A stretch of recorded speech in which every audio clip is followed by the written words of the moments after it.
education is not just a process which you go through from, I don't know, 5 to 16. It's something that's continued. It was not easy, but it was all worth it. It's for everyone. It's for everyone. You've got to do it throughout your life. For them, good for society, good for community. Has really been focusing on skills, which is very important for people getting on in life and also for the economy. One of the impacts of that, though, has been less priority and less funding for general adult learning, which is a great shame because a lot of people enter adult learning for reasons like, you know, their second choice or they've missed out at school, and also for their personal development. I personally didn't do brilliant at school. I had an opportunity to go to a further education college and redo my examinations, which enabled me to move on to do the job I'm eventually doing now and teaching before that. My job in teaching was all about bringing on people who've missed out in life for whatever reason. Gave them an opportunity to come back to education, get back into the degree, get into a job, more highly paid job, which they find as rewarding. 88 to 92, part-time, I was working at the same time. It was not easy, but it was well worth it. No, I think education benefits much more than individuals. I think it benefits the individuals themselves with their learning, but it also benefits society as a whole because it increases skill levels, increases interaction with other individuals as well, and just generally benefits society. And there's a danger of actually the policy, some of the policies at the moment, actually pushing lifelong learning as only being available for those who can afford to pay, which I think is in direct contravention with what the government's trying to achieve. I would say just go along to your local college, get a prospectus, sift through it and see what you really want to do, what really tickles your fancy, and then just sign up for it and go and do it. It's a lot of fun.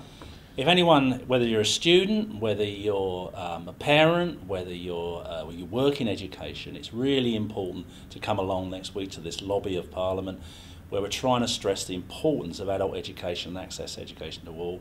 We're trying to address the question about in the last couple of years, 2 or 3 years, there's been a reversal of the opportunities available for adult education. It's a really good time to make your point over to the government.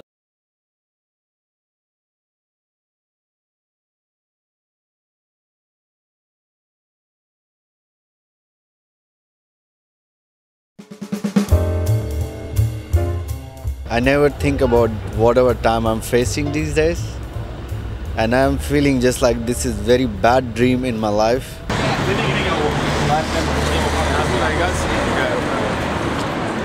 But it makes you sick when people that do have big national, multinational companies come along and you're not even selling the big issue and they walk past you and they turn around and verbally abuse you. Being a saver, I am losing tremendously. If I added all my money together, it's gone down a great deal. No, more or less it's the same for me. Same for you? Yes. Honestly, is look like just like the politician, they're sleeping, and banker, they are sleeping, and they don't care about the common and poor people of country. But there is a lot of greed in this world. It does make you quite upset sometimes when you read about all these banks making so much money and only to find out that a few of them actually profit off third world debt, which is quite disgusting, you know. It breaks your heart, it makes you cry deep down, you know. Because they are banker, I'm not a banker. They should know what they're doing and how they can stop this crisis. And they are, experienced people, they are degree holders. Well, certainly less bonuses. I can see that they need a bit of, some of them have worked very hard, I'm sure, but probably the bosses have made a mess of it, and I don't think they shouldn't be rewarded. No, I don't think. No, they shouldn't be rewarded. No. It's greed, I suppose. Yeah. Maybe behind who's this credit crunch? Some richest people of the world. In the Parliament, we should bring some bills. How we can control these bankers, who going to monitor them, who going to take care, who going to watch the activities of the bankers. Gordon Brown has nationalised the banks. What else do you think he should nationalise? It would be nice if he legalised marijuana, you know.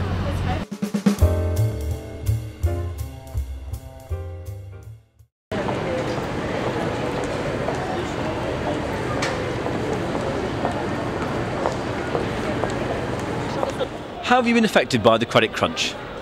Not at all, really. Well, it hasn't really affected me personally that great an extent, to be honest. I mean, the only thing that's annoyed me really so far about it is that the interest rate on the student loan remains very high, but my savings account interest rate has nicely dropped with the national interest rate. Not really, no. I don't own any property or have any kind of financial commitments like that, so it hasn't really affected me so far, apart from the fact that I'm not getting a pay rise this year. Well, the shopping has changed considerably. I tend to call things expensive almost every time I see them, but personally we're retired and our income so far has remained the same.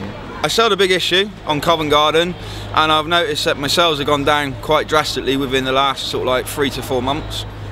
So, yeah. In a lot of ways, price of food, general bills going up, but also I'm a union branch secretary, dealing with people who are having to pick up the pieces day in, day out. I work for Greenwich Council. The council have just announced compulsory redundancies for the first time in 20 years. The effect is huge, and we're having to pick up the pieces and deal with those individuals who are facing that at the moment. How have you been affected by the credit crunch? Not in the slightest.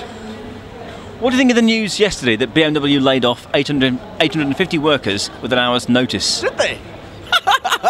They gave them a whole hour. No, I mean, wait, can you say that again? Yeah. So what do you think of the news yesterday that BMW laid off 850 workers with an hour's notice?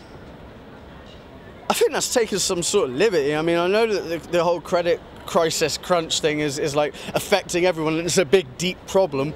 But I mean, an hour's notice? I think the BMW need to like stop worrying about making money and start worrying a little bit more about the lives that they've quite possibly ruined in an hour.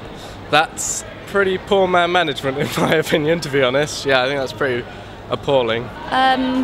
Probably could have given them a bit more notice than an hour. Well, it sounds incredible, disgraceful possibly, but at our age we can think back to how this has all come about, and it's a backlash against certain left-wing attitudes which were put forward about employment. It's alright, man, for fat cat bosses to have bonuses and stuff like that, but you know what I mean, you know, you got to sort out British workers, ain't you? You know, you can't be laying people off at a time like this.